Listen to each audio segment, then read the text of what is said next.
Like they told Luke Skywalker in the Death Star trench, stay on target. I'll explain next on Michigan Podcast. But there's going to be one team that's going to play solely as a team. No man is more important than the team. No coach is more important than the team. The team, the team, the team. Looks deep for Anthony Carter. Waits for it. Yes, caught. This is no time for that. In the pocket and a sack. Tim Jamison. Brady gets terrific. Throws it, get it, touchdown, Knight again. Schultz just before Brazil got him, and a leaping interception by Woodson. Harbaugh back to throw over the middle, caught by Collier at the 5 on his feet, touchdown Michigan. On its way. It's good. He's 5'7", 179 pounds, a junior at Michigan. But Jamie Morris packs a wallop, and he delivers for Bo Schembechler. And here's your first play. Pressure coming. Sack. It is Glenn Steele, number 81, who fought his way through the traffic. Option. And Robinson calls his own number, and he's going to score. Oh, an easy touchdown for Robinson and Michigan.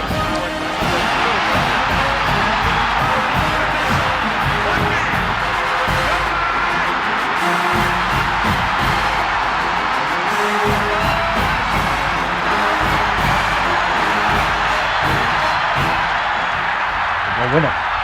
We're going to win the championship again because we're going to play as a team. And when we play as a team and the old season is over, you and I know it's going to be Michigan again. Michigan.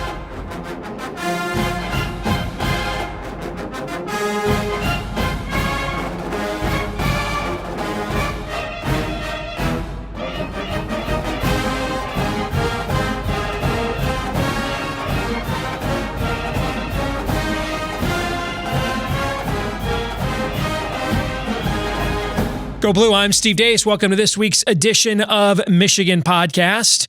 And I'm getting questions. Steve, what about this scenario in the college football playoff? Or what do you think about this? Or, what happens if Georgia beats Alabama and, the Alabama bias comes in? I don't know that it's an Alabama bias. They've been the dominant program in college football for decades, so I think they've kind of earned it, but I get it. What about, if Michigan's got a loss and Notre Dame loses the game, there's one spot left, what if my aunt had testes? Would she be my uncle? Well, that part is a definite yes. But all the other stuff, okay? To quote the great prophet Flavor Flav, don't believe the hype. In fact, given where the hype is coming from, let me quote Flavor Flav a second time. Can't trust it, okay? The whole thing about whether 9 SEC teams get into the 4-team college football playoff this year or just 7. All of this is driven by essentially media folks that either are aligned with or make a living covering a Southeastern Conference-based audience. And it's really irrelevant. Now, that doesn't mean I don't think there's any chance whatsoever that if Alabama were to lose to Georgia and they're sitting there at one loss, they would bypass Michigan. What it means is it's an irrelevant argument. Now, I love to argue. It's one of the things I do for a living. But I prefer that we argue about things that are actually happening and not things that may never happen.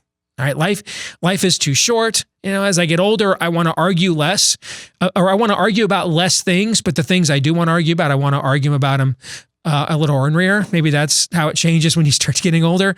But the reality is we're having a great football season, And there's all this noise, like Luke Skywalker in the Death Star trench, right? You got the gun turrets over here. You got TIE fighters behind you. Voices in your ear, and you got Ben Kenobi, pricking your conscience from the afterlife. All this stuff is going on, and he's got one mission, and that one mission is I have to hit the thermal exhaust port. And so with all the other noise and all the distractions, one voice comes through in the Death Star trench and says these words to Luke: "Stay on target." That would be my advice to all of you. We're having. This is a hell of a fun football season. The team is fun to watch. It's got personalities that are easy to like. easy to rally behind. We actually have a quarterback.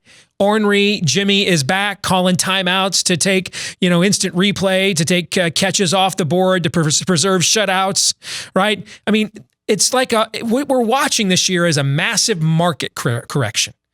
The breaks that went against us in past years seemingly are going for us now, like the deflected passes we caught against Michigan State, for example, okay? Everything else that went against us now seems to be lining up in the tide. We have come now, as Gandalf once said, to the turning of the tide. We're coming back. This is now the program we have been waiting for, and it's established. And if you look at even some guys who may or may not go pro, and we'll talk about that with Michael Spath of WTKA and Wolverine Digest a little bit later on in this episode. But even with some early departures, this team's still going to be pretty loaded next year. It's bringing in a recruiting class that might have not one, not two, but three. And depending on what Zach Charbonnet's ultimate recruiting ranking is, 4 5-star prospects. I would imagine that's never happened before at Michigan, except maybe that 1998 class that had David Terrell and Drew Henson and Marquise Walker that was coming off that national championship season. But recruiting rankings weren't quite back then what they are now. And that's 20 years ago. So this is a lot of fun. We have vanquished a rival. We have silenced James Franklin and put him back to the kiddie table where he belongs. We next have Ohio State on deck. We're playing for our first Big Ten championship in 15 years. It's a fun team to watch. They represent the program, the tradition, the university well. The most quotable athlete in college football, is wearing the winged helmet in Chase Winovich. As the great prophet Aaron Rodgers said, I'm quoting a lot of prophets today. As the great prophet Aaron Rodgers once said, relax, okay? All this other noise, most of it, frankly, is coming from people who for the last 8 months told us Jim Harbaugh sucked, yet he was wanted by every NFL team. I've never really figured out, how does that work? So our coach sucks, but billion-dollar franchises who fire coaches in the middle of a season frequently at the highest level, want him to coach their team, but our coach sucks. How do they both work? Or Shea Patterson was going to be the backup quarterback at Ole Miss. Well, hot damn there. I mean, Ole Miss must just be son of a biscuit. That's got to be one hell of a football team. If Shea Patterson, with just 17-3 touchdown interception ratio, is your backup, well, no, they're a 500 football team. Oh, so again, this is driven by people who are playing to their audiences. Now, some of these are people I really like. I think Paul Feinbaum has a great show. Great show. I think Barrett Sallee at CBS Sports is a great college football reporter. I listen to him on SiriusXM all the time. And I like a lot of what Clay Travis does as well. But here's the thing. They're playing to their own specific audiences. I do the same here. My audience, we're Michigan Podcast. What does that mean? Who do we think is our primary audience? Michigan Podcast. You, Michigan fans. Now, we get notes all the time from fans of other programs that like what we do and think we take the best approach we can to covering college football from a Michigan perspective as balanced as we can. And we do, and we appreciate that. And a lot of that is, I don't like to be scammed. I don't like to be lied to, even by people wearing my jersey. I don't like it, So I'd rather just be told what the truth is and deal with it from there. But ultimately, our number one goal is to reach as many Michigan fans with this as we possibly can. Our base audience, Michigan fans, hence Michigan Podcast. Similarly, if you're live every day for 4 hours on the SEC network, is your audience predominantly people who enjoy Jim Harbaugh taking kids out of your region, like Aubrey Solomon, or listeners who don't? Well, probably the listeners who don't. So you're going to, as Ben Kenobi once appropriately put it, tell the truth from a certain point of view. All right. So understand there's a built-in bias here. And no, bias doesn't mean they're critical of our team. We live in a media culture today. I see this in my day job all the time. Somebody reports something you don't like, it must be fake news. There is a ton of fake news out there, but it's not fake news because you don't want it to be news. It just may be news. You just may suck at life and not be an adult. All right. So there's plenty of things that aren't actually news that are not convenient to believe. It doesn't make them any less true. That whole facts don't don't care about your feelings thing that Joel Klatt was talking about the other day on Fox Sports. All right, what I mean by that is when someone is consistently good at reporting or analyzing something, but then they're consistently wrong at something else, there's one possibility, or two possibilities. One is they have a blind spot over here. That's possible. We're human. We all have them. The other is there's a bias over here, and that is the cause of the blind spot. And so when I follow what Barrett Sallee and some of these other people's analysis is that we've mentioned earlier in the program already, they're great. And yet they seem to consistently always be wrong whenever this team comes up. So that just goes to tell you there's a bias there. And, hey, nothing wrong with that. We're human. We all have our biases. I have mine too, okay? Just admit them. Let's be adults here. Let's not pee on each other and say that it's raining. Just admit you're not a Jim Harbaugh fan, not a Michigan fan. You think he's overrated. And you got to, folks ought to probably just factor that into your analysis. And you know what? We'll take that into account. Thank you for your honesty and move on. But until they do that, no, I don't think you should get your tighty whities in a bind, because the same people that told you our coach was going to be fired, and yet everybody in the NFL wanted to hire him at the exact same time. And we were going to go 7-5 this year. I think that was Barrett Sallee's official prediction. Michigan was going to go 7-5. All those exact same people are now the people claiming we're going to win out and be left out. Here's the thing. Let's focus first on that whole win out part of the equation.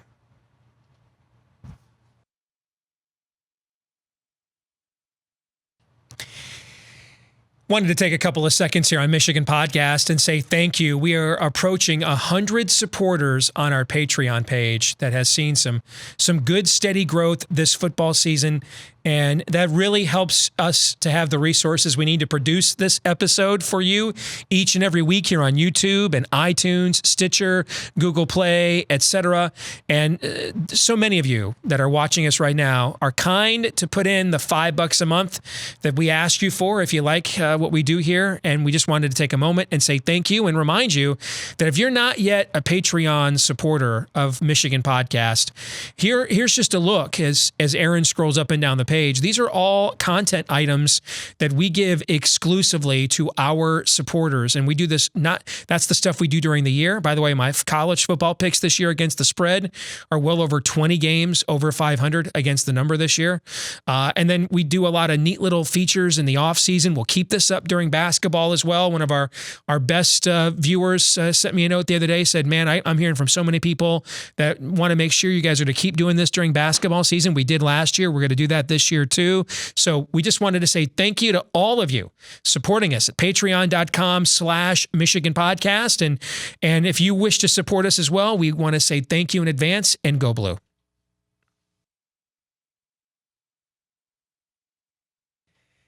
All right, back here on Michigan Podcast, and we are joined by our good friend Michael Spath from WTK at Ann Arbor and Wolverine Digest as well. Good to see you, Michael. How are you? I'm good, Steve. I really like your background this week. It's a little bit different than it's been in the past, but it looks like it's sunny and bright and beautiful there at Michigan Stadium, which it's not here in Ann Arbor today. Yeah, we turned the lights on. That helped. We decided to turn some lights on around here.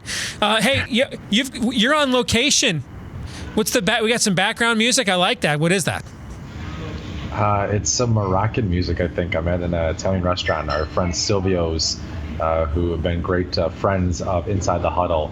I have a meeting here, and they've just been providing me with some libations and some food, so I can't really complain too much. No, you can't. And as an Italian kid myself, can't go wrong with any of that, no doubt about it. All right, let's get to it. Lasagna and ravioli today, man. That's what I'm having. Ravioli? There you go. Yeah. There you go. Now, for me, it's I like it all. But it's the simple little things. I wouldn't have guessed looking at you. It's the simple little things, the fresh bread. Hey, I got my bench presses in today, so step off me. It's the fresh bread in the olive oil with the fresh Parmesan, just the little things even that you gotta love, right? All right, I'm a big fan of that. So okay, we'll stop talking about food. Yeah, let's talk because I'm gonna get hungry. All right, so let's go. Let's start with some basketball. John Beilein getting his 800th career win, and the university put out a really cool video honoring him with some of the biggest names in the history of Michigan basketball. We shared that on our Michigan Podcast Twitter feed this week, and Is it, his legacy here and what he has accomplished at Michigan? And I think about 1/4 or so of those wins he's gotten here in Ann Arbor. So just your thoughts on John Beilein, that achievement, the program he's built at Michigan as they get ready to take on really their first marquee game of the season against defending national champion Villanova on Wednesday night. Yeah, when I look at John Beilein's legacy at the University of Michigan, I think beyond basketball. I mean, I think you can make the case that he's one of the best coaches in the history of Michigan athletics, transcending swimming and diving, baseball, field hockey, football. I mean, you go through the list, and he ranks up there. I think he is the best basketball coach in Michigan basketball history. And I would even say that if you look around the Big Ten and start to go through and rank, the best from each school, I would probably put him in my top 20 all time among Big Ten coaches. And, we were talking about it on our show on Tuesday, just that John Beilein has earned the proverbial, benefit of the doubt, not just for this season, but for his entire career. I mean, the guy has taken a program that was on its deathbed for 10 years. And, kind of interesting that we just had Chris Webber in town to be an honorary captain at the Michigan-Penn State game. And, all the fallout from the post-Fab Five and the second Fab Five with Maurice Taylor and Willie Mitchell and that whole group. And, I didn't think that basketball was ever going to be a major factor at Michigan ever again. And he's turned it into not just a top 20 program, but consistently a top 10 program. And it's incredibly impressive. I mean, this is the guy that just gets the most out of his team year after year after year. There are very few coaches in any sport that you look at the end of the season, you say, did this guy maximize the potential of his players and of his team? And I would think if you go back and look at John Beilein's career at Michigan, and you looked at, I think he's been here for 12 years now. I would think you would say that probably after 9, 10, 11, maybe even all 12, with the exception of a couple of years where they had some injuries. But even in those years when they were down Karis LeVert, when they were down Spike Albrecht, he still found a way to get the most out of the guys that were there. And so this is a really special coach that we are incredibly lucky to have as a Michigan program and as Michigan fans. How prepared do you think the Wolverines are for the game at Villanova Wednesday night? Wildcats, by the way, really only return 2 players that were, major contributors on their national championship team. Bring in, like Michigan, a pretty highly regarded recruiting class. They've got a 5-star freshman point guard. They're kind of trying to turn into the new Jalen Brunson for them. But it looks like, Michigan is still, the defensive identity looked like it was there the first 2 games. Offensively, it looks like they're kind of trying to find their way a little bit. I think most fans are probably surprised. We're only going about 7 deep in the bench right now, but I would caution everybody to not make drastic judgments off November. You go back just a year ago, Michigan goes out to Maui, loses a bad game that they had control of at the end of LSU. They come back to the mainland and just get absolutely dominated by North Carolina. And, guys like, if I'd have told you at this point last year, Xavier Simpson was essentially going to be the team leader for the Michigan Wolverines, you would have that'd have been your reaction. He was riding the pine well behind Eli Brooks at that moment. So I suspect by the time we get to Big Ten play, the Brandon Johns of the world are going to play important roles for this team. But how ready do you think they are for Wednesday? I think defensively, and you mentioned, the metrics are still there, and I think when you look at between John Teskey and how well he's playing near the glass, or near the rim, and Xavier Simpson and Charles Matthews, these are guys that have had great success in the past locking players up. So I think defensively they'll be there. I don't expect Villanova to score 75, 80 points. I think Villanova will probably score in the 60s. The problem is that the 3-point shooting has just been atrocious so far. And I don't expect Jordan Poole to have another over game like he did over the weekend. But Charles Matthews and Xavier Simpson are not good 3-point shooters. You can't really rely on John Teskey to step out there and be a guy that hits you 2 or 3 3-pointers a game. Jordan Poole's got to step up his game immediately. Iggy Brosdikis, who you're showing on the screen right there, he's got to step up his game a little bit more. You need Isaiah Livers. You essentially need Jordan Poole and Isaiah Livers too, and Eli Brooks. Those are the 3 guys that are sophomores this year that are all getting meaningful minutes, and those are part of the 7-man rotation. You need those 3 guys to probably have their best game, not only of this year, but really going back to, Jordan Poole had a great shot, but if you look at the consistency of how many minutes he was logging. This needs to be the best game of those three sophomores and maybe in their entire careers. That's really the only chance I think Michigan has to win this game, because they need more production from the three-point line, more production from inside the three-point line, just more consistency from those three guys. I mean, I really look at this season, and I think you're going to get what you're going to get out of Xavier Simpson and Charles Matthews and John Teskey. When I look at it, it's those three sophomores, Isaiah Livers, Jordan Poole, and Eli Brooks, that I think are going to make the difference of how high this team can rise this season. All right, let's switch gears. Let's talk some football. Yeah, I don't know what you can take out of beating Rutgers. They're terrible. They're one of the worst Power 5 teams in the last decade or so. So the number one goal was to get out of that game without any major injuries. Listening to Coach Harbaugh's update at his weekly press conference on Monday, it appears for the most part the Wolverines did that.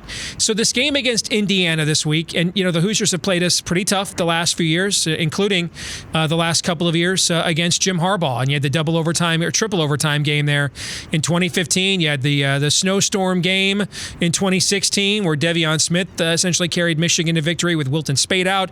You had last year's overtime game in Bloomington as well. What do you expect to see from this year's Hoosiers, who come in still looking for bowl eligibility by eking out that win against Maryland last week? These guys are really pesky son of a bitches, aren't they?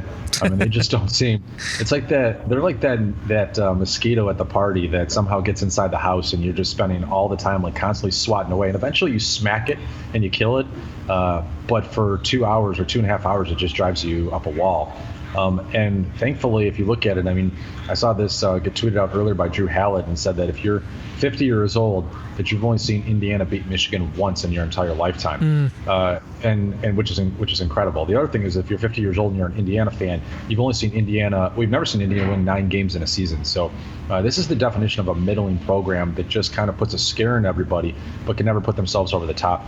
I would worry about this game. I think one of the reasons, honestly, that Indiana's always given Michigan some fits and some other teams some fits is I think it's always a trap game for programs like Ohio State and Michigan State and Penn State, because it's one of those teams that's easy to overlook, and they have enough weapons at quarterback and certainly the running backs the last couple of years, and some good guys at wide receiver that they can put up some points on you, and all of a sudden you find yourself in a game where your defense is getting beat up a little bit and your offense has got to outscore them, and that's what Michigan's been able to do the last couple of years. But the one thing about that I would say is the way that it falls before Ohio State, like maybe if you look at the schedule originally and say like, okay, this could be a trap game, it's for the Buckeyes, but I think the fact that it's coming off of Rutgers, I think Rutgers was now I say trap game, but understand when I'm not actually talking about Rutgers had a chance to win. Yeah, I but get that's you. the natural letdown game, and we did see Michigan have a little bit of a letdown, especially on the defensive end.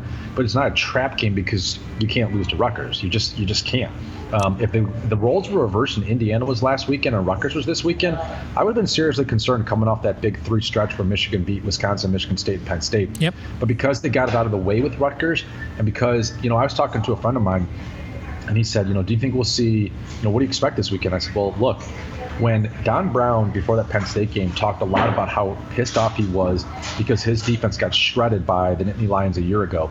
And what did we see? We saw him come out and have, maybe Michigan's most impressive performance defensively all year against the Nittany Lions. Well, if you're Don Brown and you're this Michigan defense, you just gave up an 80-yard run to Rutgers, the worst defensive play by 30 yards this season. So this defense is going to be pissed off. They gave up 193 yards rushing.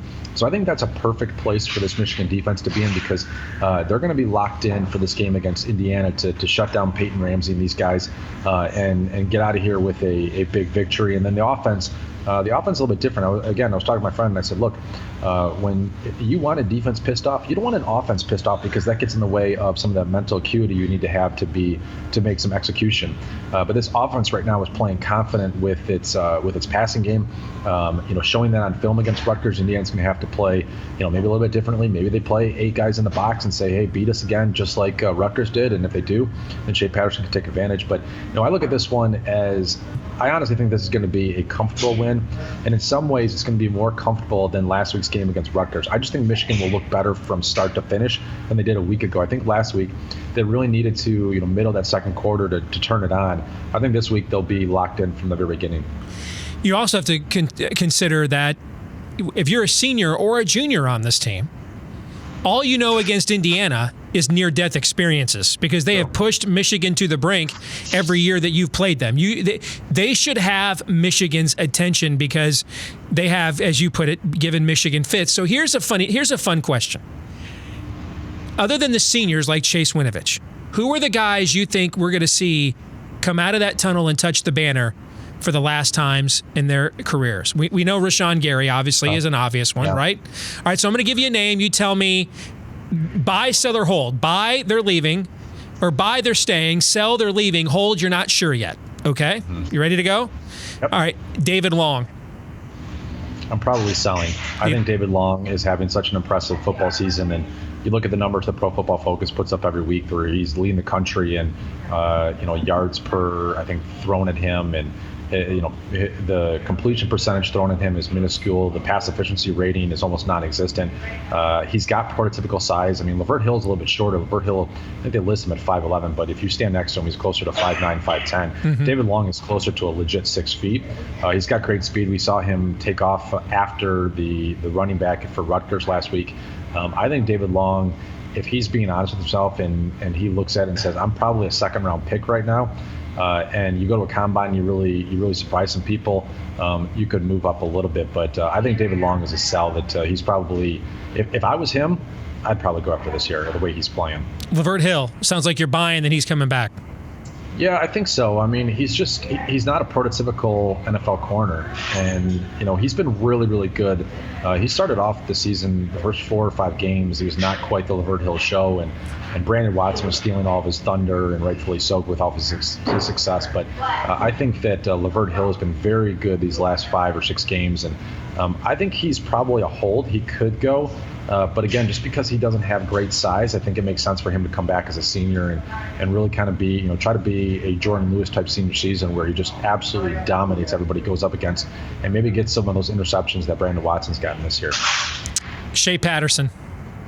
I think he is a buy. I don't see a scenario where Shea Patterson makes a great decision to go pro. I mean, when you look at it, he's putting up some decent numbers, but I was reading a mock draft today that had 4 quarterbacks going in the first round, no mention whatsoever of Shea Patterson. I don't think if you're a quarterback, the way that money is structured in the NFL, it's structured to really reward quarterbacks in the first round, to some degree in the second round, but really so in the first round. So unless you're a first-round quarterback, I don't think you go pro early because it's just too much of a financial risk. And so I think he comes back and really puts together a great season and then can be talked about as a second round with maybe even squeezing up into the first round. But I just don't see him a first-rounder right now. Devin Bush is like Rashawn Gary, foregone conclusion? Yeah, I'm probably selling on Devin Bush. I mean, I think it just makes a lot of sense. Now, the one thing I will say is that obviously with his dad on the staff at Michigan, he could want to stick around for 1 more year. But I always look at these guys like, what's there left to accomplish? Devin Bush is going to be an All-American this year. If he's not, then the voters aren't paying attention. He's probably been consistently the best Michigan defensive player all year long. He can go sideline. I mean, he's exactly what NFL teams want, a guy that can go sideline to sideline, a guy that can run down, chase down running backs, a guy that can cover just about anybody. He can hit the quarterback.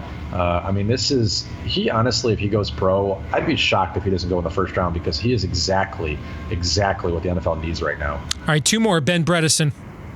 I don't think Ben Bredesen goes. I mean, I haven't heard much buzz about the offensive line, and honestly, talking to some people inside Sean McClure Hall, I mean, the feeling is kind of that Joan Bush-Abedi and then maybe a Michael Onwenu have been the 2 best, most consistent players for the offensive line. Bredesen's maybe 3rd, maybe 2nd. But yeah, I just don't think that there's been a lot of buzz for him. And the fact that he's a 3rd-year junior as opposed to a 4th-year junior, I think he could come back, get his degree, finish up in 4 seasons, and save himself. It's not like he's going to be a 23-year-old coming out of Michigan. I think he turns 21 this year, so he'd still have some time. So I would expect Bredesen to be back. Finally, Zach Gentry. That's a tough one. I mean, the size, the athleticism. I mean, you put him at a combine and watch the numbers that he puts up, and someone's going to go like, wow, this guy's a second-round talent, and we're going to grab him. But I'd probably hold on that one. I mean, I think he still has, maybe because of the fact that he just moved to tight end a year and a half ago, and he could still learn a lot about the position and could be a guy that, really benefits from a fifth year and could, if you're talking about, well, he's got all those receivers coming back, but, with more comfortability with Shea Patterson, could be a guy that catches 50 balls. I could see him coming back, but I just don't know because his athleticism is so off the charts that if the right advisor is in his ear and saying, look, you just go to the combine. That's all you have to do is go to the combine. You go to the combine and all of a sudden you're a second-round pick. That might be hard for him to turn down. Finally, which team do you think is on a higher upset alert? Maybe you think it's neither one. Because they're both taking on as you would call them, middling programs, and both that are 5-5, looking for bowl eligibility. For Ohio State, they're on the road at Maryland, Michigan, as we just mentioned, of course, hosting Indiana. Which one do you think is on a higher upset alert, or do you think neither one of them has any trouble? I think neither one of them have any trouble this week. I think Maryland's in trouble right now. I mean, with the way that they've played the last two games, and I know they were close to Indiana, but they got drilled by Michigan State, and then to lose to Indiana, I know on the road, but I just don't think that Maryland's in a good place right now, and I think Ohio State being motivated and ready to go and preparing themselves for Michigan will certainly play their best football next week. And then with Michigan, I'm not seeing it with Indiana. I don't think so. I think the bigger upset this potential week is Nebraska over Michigan State, if I have that correctly. I think that's the one that could sneak up and take down one of the best teams. I say best, I don't know, one of the better Minnesota's teams. going to beat Northwestern. Okay, maybe. But I think Nebraska, Michigan State's the one that I'm looking for. Final buy, sell, or hold. This will be the last Jim Harbaugh, Urban Meyer, Michigan, Ohio State game. Boy, I'm going to sell, or I'm going to buy on that one. I mean, I think Urban Meyer, if he loses to Michigan, I think he steps down. I think he just cites the entry thing and kind of walks away from it. I think Ohio State would be happy to deal with all the stuff that's gone on, all the extracurriculars. I think this could be the last. And you know what? If he might see the writing on the wall too and say, "Hey, I've got to get out of here before Harbaugh starts, cleaning my clock." Not that he's going to clean his clock, but he starts tilting the rivalry in his favor. So I think this is a sell or to buy. I don't know which one you said, but whatever one means that this is the last one. That's the last one. Michael Spath, WTK in Ann Arbor, Wolverine Digest. Good to see you, brother. We'll do it again next week. Go Blue. All right. Thanks a lot, guys. Take care.